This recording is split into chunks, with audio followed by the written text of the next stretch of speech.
everyone, welcome back to Sunny Life Trend. Thank you so much guys for tuning in. Well guys, I'm back again with Mzansi Soap Stories namhla guys ekhuluma ke ngenimba. Niyazi mangabe kuyi Sunday siyasin update ukuthi yini ongasoyilindele ke kwinimba kuleli viki ke elizoqala. Nkosami ngiyazi ukuthi kunabantu abahlezi bebuza ukuthi ke why are we not posting the episode on YouTube?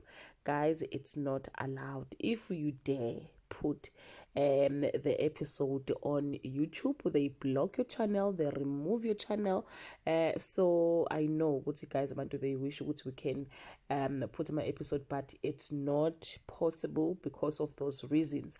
Oh guys, nakuyo ngasukulindele ke kwinimba liyashesha ke bakithi alithatha isikhathi lokho jika ngizokhumbula ukuthi last week ke uzoleka kade ke exabana ke nondodakazi wakhe bebanga ukuthi undodakazi usefuna uyimela ngenxa ke idea afike nayo ke ebusinessini. Well guys, undodakazi ke usehlangene noAzande. uAzande ke yi-crook guys. uAzande akusiyo umuntu ke ongamthemba. So what just happened ukuthi ke uqhawe uthi mangabe fika ke endlini kaAzande bazokhuluma ngendaba yebusiness, wafika uAzande register ke inkampani yabo entsha, but register ke egameni lakhe ke uAzande. Wakwata guys uqhawe balwa ke manje ke noAzande. Angazi ukuthi umshaye ngani, angazi ukuthi umphushile noma kwenzekeni, but guys nangu ke uAzande uselele phansi akasakhona ukuphefumula, amehla seyaqweqa. Hayi ke sekushube ngempela ke uqhawe had to call her parents. Abanye babuza ukuthi ke why engabizanga ifamily yakhe le ayithanda kakhulu, athi mangabe xabe nozoleka ahambe ke aye kuyona. Wabiza ke uzoleka guys kanye ke noLazarus wayeka uThumeka kanye ke noHlathi. So mabefika guys bafika bazama ukumvusa kuAzande, bazama ukumvusa uAzande akavuki, bamvula amehlo kuyabheda ngempela. Uqhawe uyakhala on this other side, okukhombisa ukuthi ngempela ke isimo sikaAzande ke sibe critical. But ke guys akashonanga because izwa ke uma wakhe buza ukuthi ubani okade ezama ukubulala indodana yami. And I think ke guys